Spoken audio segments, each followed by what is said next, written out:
you for joining us again. I'm BJ Murphy, publisher of Neuse. As you know, we've been hosting a series of candidate interviews, getting you prepared for the 2021 election season. As you know, early voting started on October the 14th, and Election Day is Tuesday, November 2nd. Don't forget, on Election Day, that night at 7:30, the Neuse team will hold our annual Election Night Results Show. That will be on Facebook Live. Our entire team will be involved, and we certainly could not do that without the support of Senator Jim Perry and Social House Vodka. In fact, we're happy to be inside the Pump House 1906 Social House and Cocktail Bar. It's a really beautiful facility, and we're joined now by candidate for Kinston City Council, Mr. Chris Suggs. Chris, thanks for joining us. No problem. Thank you for having me. It's been a while. So you tell us a little bit about who Chris is, your work, family, those kind of things. Yeah, so I'm Chris Suggs, born and raised here in Kinston. I truly love this community.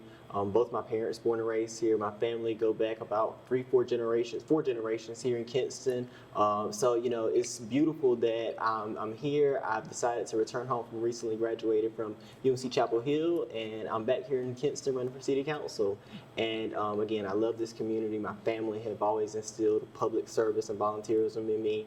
And to be able to serve in this new capacity, to be able to offer something different to my community is something I'm really excited about. Well, and you know, you're no stranger to the Kinston community. You've been involved at least since I've known you since you were 14 years old.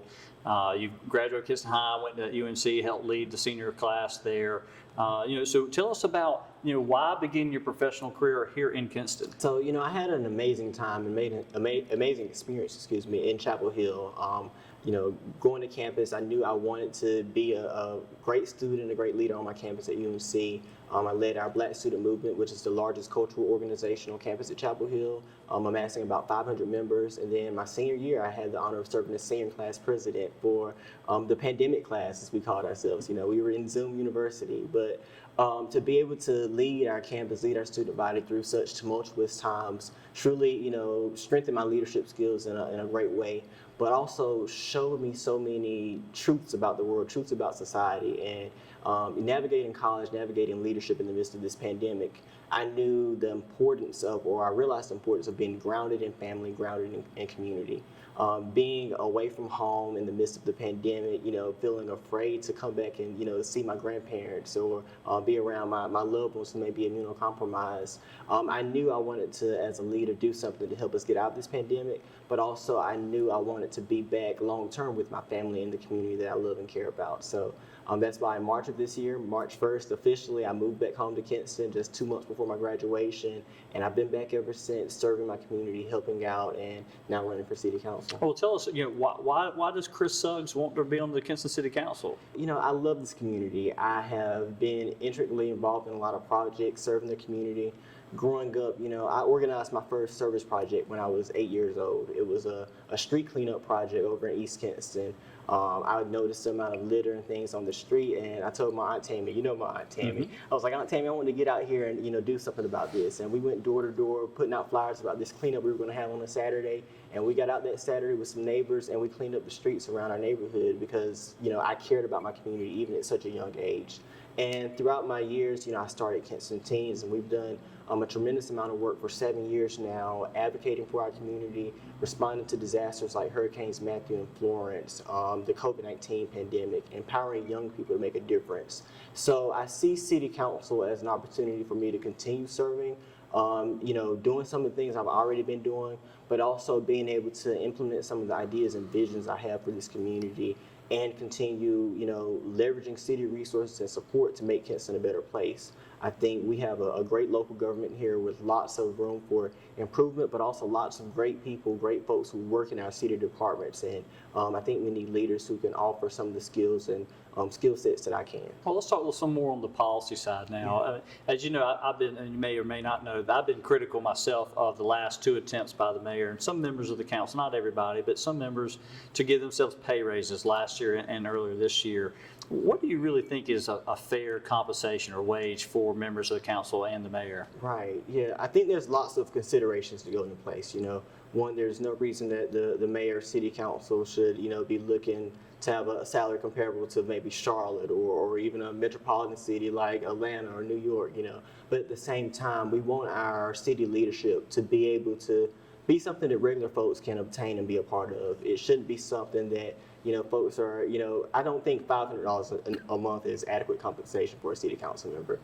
That's point blank, period. I also think that it's not something that folks should be seeking a job for just to get paid. The fine folks on our city council throughout years have also been business leaders in our community or worked in education.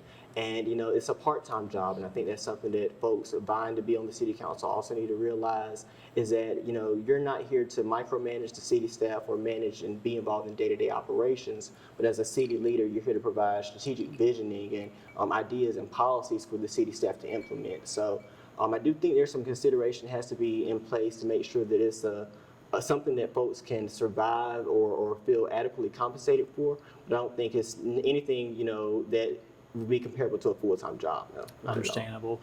Right now, you think of the jobs in the city itself, there are 3 major departments without an official leader. You got interim, but we're missing a city manager and a police chief and a planning director now. Of those 3 positions, what do you think is the most important to solve right now? And what is it you're looking for in that person? For me, my biggest priority, if elected to the city council and we get sworn in December, my biggest priority is for us to identify and hire a city manager. I don't think we can start having, we can definitely have some large level, broad discussions about the planning director or the police chief, but we have to have a city manager, and we have to, as a council and mayor, be able to communicate what exactly we want in those other positions, what type of planning, what type of vision we want to have as a community, so that the city manager can actually implement and conduct hiring searches for those positions. So my first priority would be identifying and hiring a city manager.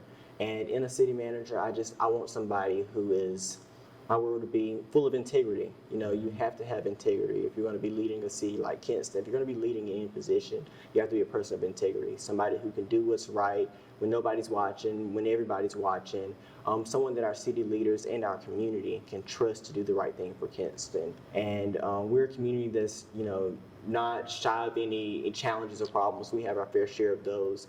And I want a leader who's flexible and able to respond to those issues quickly, transparently, and with the cares and considerations of Kinston citizens in mind at all times. And thinking about the problems, and we could talk all day about the great things about our community and the strengths and the weaknesses, the challenges we have, but there was one issue that you think is most pressing right now. What do you think that would be? And as a council member, how would you help solve it? The number one pressing issue for me would be really the lack of vision, the lack of planning at the city level, the city leadership level.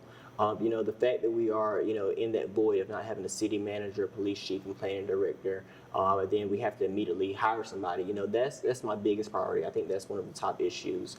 We can't start just trying to, say we want to solve the housing problem or the crime problem or any other issues if we don't, one, have a city leader who, works for the city council and mayor and can help implement some of our ideas and visions. We can't get any of that done without a city manager.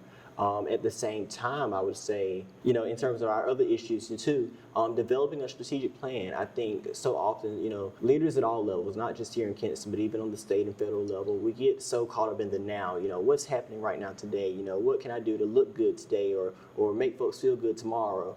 But we really need to think strategically about where we want to see Kinston go in the 4 years that we'll be serving on the board, 10, 15, 25 years from now. Thinking strategically about where we want to see our city go in the future, and how can we trust our city leaders and develop plans and initiatives to really get us to that point. So yeah, my first priority, my biggest issue and concern right now is finding us a city manager and ensuring there's somebody who can really, we all as a community can trust. I'm going to shift gears just for a second on this last question. It has to deal with the economy here. There are several businesses downtown and elsewhere who have had trouble finding employees. In fact, so much so that they started closing on Mondays to give their employees a break, as well as to tell the community, hey, we really desperately need the help.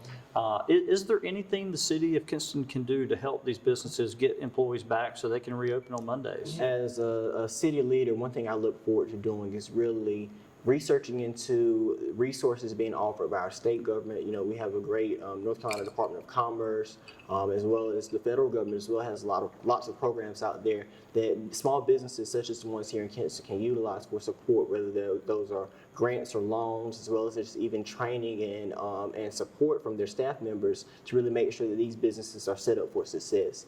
And oftentimes the businesses here in Kinston, especially a rural community like Kinston and many others in East North Carolina, we don't know about the same resources and opportunities that folks in our larger metropolitan cities might be aware of. So as a city leader, I do look forward to communicating those resources to our businesses to make sure they have just as much of an opportunity to survive and thrive as any other business across the state. Lastly, there has been support over the recent months through the American Rescue Plan Act from the federal government, where municipalities like Kinston, as well as county governments as well, like Lenoir County, have received funding, and some of that funding can go towards grant programs or incubator programs or other economic development initiatives for their communities. So, when major funding comes like that from the federal government, such as I think the $6.2 million the City of Kinston might have received, we need to be, as city leaders, strategic about how we use those funds, and can we leverage those funds to support our local businesses and improve our local economy. Now, if you could kind of give a closing argument. I'm Chris Suggs. I'm running for Kinston City Council. This is why you should vote for me. Tell the community why they should vote for you when it comes. Early voting is happening now, and Tuesday, November 2nd. Yeah, early voting is happening now through October 30th, election day on November 2nd, and I hope when the citizens of Kinston go to cast their ballot for mayor and 2 city council members that I'm one of their choices. Again, as I've stated earlier, I love this community. I decided to come home to Kinston after graduating from UNC because of how much I care about this community, how much potential I see in this community, and the work and the ideas I have to really make it a better place. I'm not in this for any, personal agenda. I don't even know where my future career might take me. But right now, what I do know is that Kinston, we have a great opportunity here to make some critical changes, to make a real impact. And that's what I want to happen here in Kinston. I want us to be able to say that we made a difference here, not just to focus on our city council and the city leadership, but as a community collectively. And I think, most importantly, as a city leader, I look forward to showing folks that you don't even have to be in an elected position to make a difference. And I think that my work over the last 7 years with Kinston Teens and other programs I've been involved in is also a testament to that any regular old citizen, any regular old young person like myself can get involved in Kinston and make some positive changes for our community. And as a city leader, I hope to, really empower and amplify the work that folks every day in our businesses, our nonprofit organizations, and in our schools are doing to make a difference, and supporting them with the resources, with the infrastructure, even just the name and influence that we have as city leadership, supporting them to know that they are cared about and that we appreciate what they're doing. Wonderful. Well, look, thank you so much, Chris, for joining us today. Thank you for your willingness to step up, put your name on the ballot, and run for office, and we wish you much success in that endeavor. Thank you. I also want to say a big thank you to everybody who's watching this broadcast. And don't forget that Tuesday, November 2nd, is election night, 7:30 p.m. that evening on Facebook Live. As soon as we go on air at 7:30, we will have the first numbers from One Stop Early Voting, absentee ballots. We'll have those numbers. We'll get those up very quickly that evening. And we couldn't do that Facebook Live election night results show without support of Senator Jim Perry and Social House Fock. And what a beautiful facility we're in. And don't forget, early voting is happening now. So go ahead and make sure you exercise your right to vote. And also, if you go check out newsnews.com, you click on the subscribe button. We have a free daily newsletter, all the day's headlines, come right in your inbox at 7 a.m. Just go to newsnews.com, click subscribe, put in your information, and we'll get that to you.